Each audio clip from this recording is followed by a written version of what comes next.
When people think of World War II French resistance Maquis, they imagine armed fighters, fearless and fighting for a cause and committed from the start. But most Maquis didn't begin that way. They didn't flee to fight, they fled to hide. They were avoiding the Service du Travail Obligatoire, the STO for short, much easier for us non-French speakers to say, and the German war machine. They were avoiding arrest, deportation, even death from Allied bombing of German factories where they were going to be forced to work. They slept in forests, caves, barns, and abandoned shepherds' huts. They cooked stolen food over hidden fires, wore patched civilian clothes, and survived on ingenuity alone. At first, they hoped the war would pass them by. They were refractaries, young men refusing forced labor, not yet resistance fighters. This is Improvised France, a mini-series of brave builds. We have seen how necessity and improvisation shaped wartime French life. Now we will see how improvisation didn't just sustain the resistance, it created it.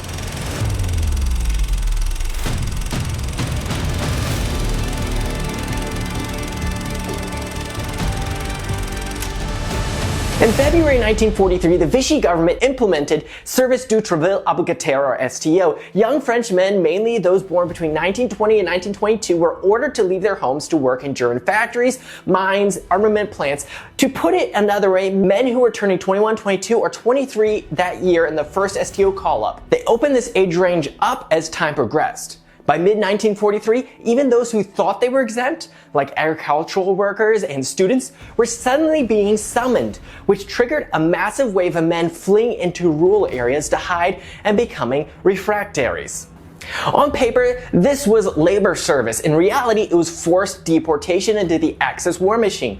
Call-up notices arrived by mail to the unfortunate. The gendarmes enforced compliance, and failure to report and being caught meant arrest, imprisonment, or deportation. The stakes, however, were more than personal survival for these refractaries in France. By working in German factories, they were directly contributing to the destruction of their own country, producing weapons, vehicles, and infrastructure used to oppress France and kill Allied soldiers. According to historian Robert Guerrilla, avoiding the STO became the largest driver of people entering the forest to join the refractaries, but many of the refractaries did not see themselves as political resistors. Their goal was survival, not armed struggle. Those who refused to report to the STO and hid were called refractaries, literally those who refused, or meaning unmanageable or stubborn.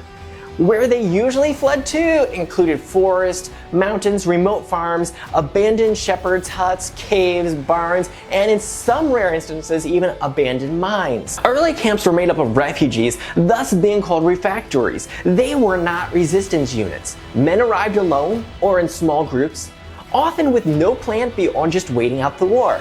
Some thought it would just take weeks, some thought it would take months. Early on, there was really no ideology or real command structure, no weapons, only really fear, exhaustion, and improvisation built on necessity. Daily life in these early camps was brutal and largely unstructured. Food was scarce, supplies were bartered for, begged for, or stolen from the surrounding areas, though this part, the stolen part, was the option of last resort, as they didn't want to turn the locals against them. They had enough people against them.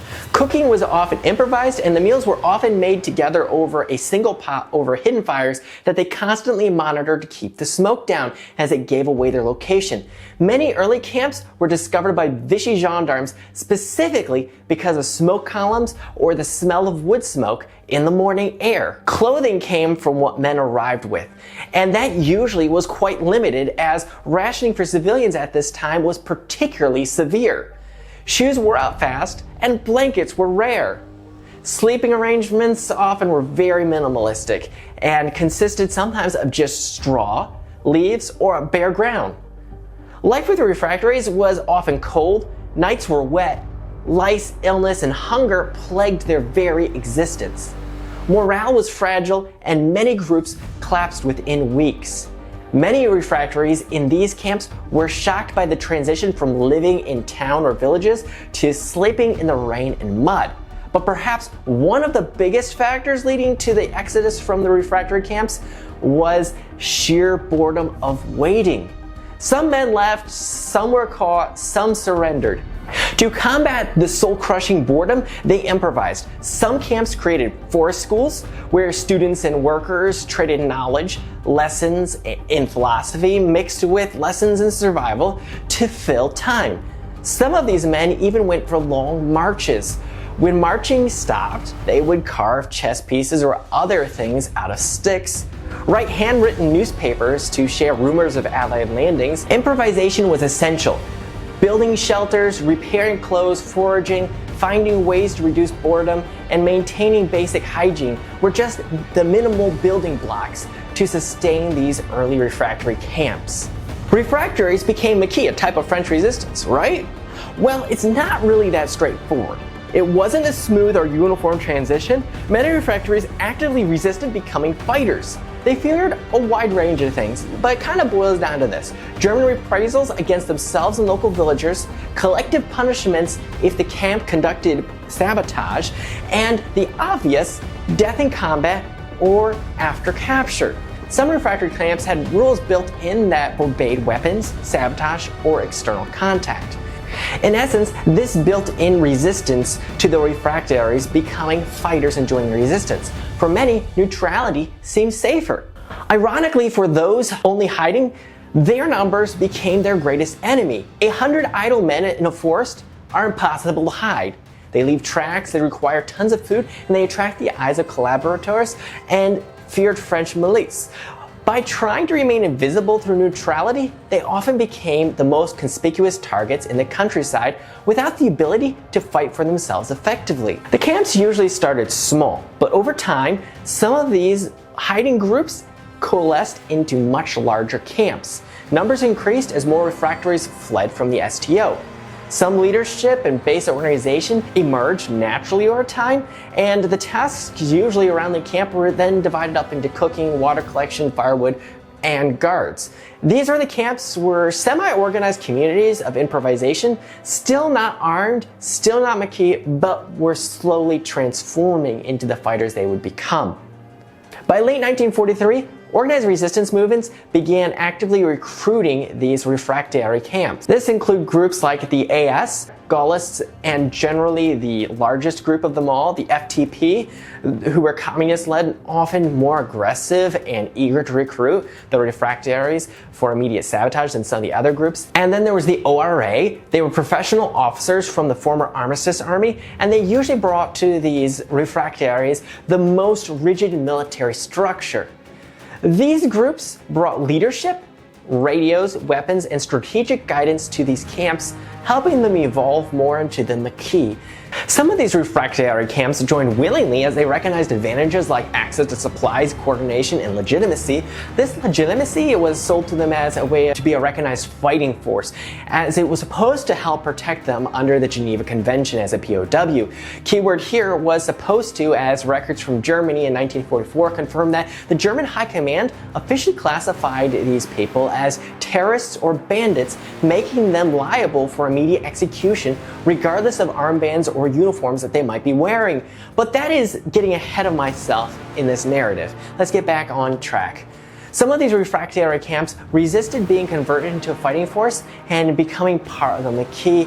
As a result, pressure was applied, including some of the following strategies. One of the best ways was selling an ideological framing, saying that you are part of the liberating force, freeing your country and family, to promises of weapons and supplies, all the way to warnings of vulnerability to German attacks if unaligned with the resistance movement and being unarmed. By late 1943, the drive for unification was in full swing. While the official umbrella organization of the FFI would not be formally established until February 1944, the reality on the ground was already shifting. Isolated refugee camps were increasingly being absorbed into the broader national strategy. This reorganization was often jarring. It replaced local natural leaders with veteran military officers, merging smaller, vulnerable camps for better defense, and began the process of turning these desperate fugitives into a coordinated guerrilla force. However, this transition was far from uniform. While integration was increasingly likely for the camps that managed to survive the winter, it was never guaranteed. Many groups never made it to this stage. Some were destroyed by German or militia raids before they could ever arm themselves, while others simply dissolved under the weight of hunger, disease, and internal collapse. For the groups that remained, the arrival of organized resistance movements like the AS or the FTP offered a brutal trade-off. They gained weapons, radios, and legitimacy they needed to fight, but they were forever trading their relative safety of being a simple refugee for the high-stakes life of an insurgent. They were no longer just men hiding. They were becoming an irregular but vital ally for the Allied forces that would eventually storm the beaches of Normandy on D-Day. Once they were integrated into the Maquis, camp life remained harsh and basic chores were still required, including guard rotations, food preparation, water collection, firewood gathering, improvised and medical care. Hygiene remained minimal still. Disease and lice still spread easily. Clothing had to be constantly repaired, so the harsh realities of camp life stayed mostly the same. Yet these skills of improvisation, organization, and repairing and rationing all became the backbone of survival and armed operations that shaped who the Maquis would become. Once these groups were integrated, armed, the newly formed Maquis shifted into active operations. Their missions were focused primarily on three specific goals: sabotage, attacking the infrastructure of the occupation, specifically railways, bridges, and communication lines to paralyze German movements; ambushes, attacking German convoys on rural roads, using the knowledge of the terrain that they gained while hiding in these woods and in these rural areas; to intelligence, collecting and relaying information on troop movements to the Allied command. The material reality of these units remained precarious. Limited ammo, weapons were scarce, non-standard, and often dangerously old. A single unit might carry a mix of, well, surplus rifles from World War I, and in some cases, even older models taken from hidden family caches, civilian hunting rifles pulled from farmhouse rafters, to even captured German weapons scavenged from the occupational forces. And in the best of cases, weapons dropped by the Allies, like the Sten gun, the Lee Enfield rifle, and the Milbaum grenades. Training was often conducted on the fly, often by former soldiers or parachuted in agents. Because ammunition was rare, it was strictly rationed with limited to no range practice. There was no really room for error in this type of irregular warfare. A failed mission or a jammed gun usually resulted in immediate capture or death. Ultimately, the improvisational skills learned during their months in the forest hiding, their skills in mobility, camouflage, and the creative use of terrain now shaped their guerrilla tactics. They used the environment to offset their lack of heavy firepower. By the spring of 1944, the Maquis had evolved beyond being just mere fugitives. They were now semi-organized, mobile, and tactically adaptive units. However, they did not become a formal army. They continued to operate without a standard supply chain, standardized arms, or a rigid military structure. Their strength remained rooted in their adaptability that they had practiced since the early days of the STO call-up. The ability to build, repair, and ration under extreme pressure was what allowed many of these units to remain functional in the field. Every raid, every sabotage, every mission relied on fundamental skills first learned often while hiding. The ability to read the landscape and maintain silence, and to survive with almost nothing. The Maquis were an improvised resistance, a force built from the necessity of survival and defined by the ingenuity of the men who refused to be deported to serve in the German war machine. The Maquis weren't born ready for war. They were born out of fear, hunger, scarcity, and refusal to serve the enemy. They began as refractaries, men hiding from forced labor, from deportation, and from being absorbed in the Axis war machine that was dismantling their own country. They learned to survive in the forest and mountains, improvising shelters, food, clothing, and community long before they ever carried a weapon.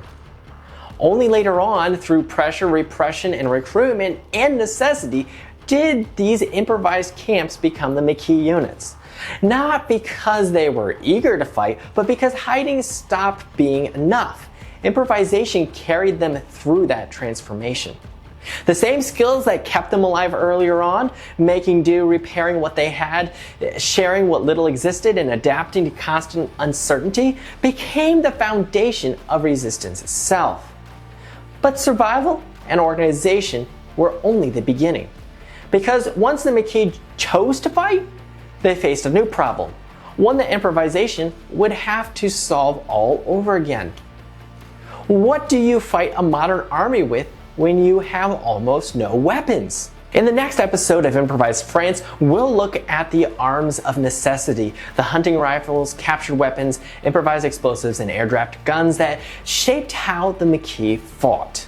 If you haven't seen the earlier videos in this Improvised France micro-series, check out the playlist in the description to see how the French people also improvised their way through food shortages, clothing scarcity, and the lack of fuel for transportation and heat of their homes and workplaces. And if you enjoyed this episode, hit the like button, subscribe, and tap the hype button on your mobile device if it is available.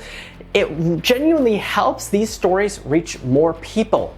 Also, make sure to comment down below what part of the Maquis formation or transformation and operation surprised you the most. This is Brave Builds, where history, kit, and reenacting come together to help us build a better understanding of their bravery, because their story deserves to be remembered.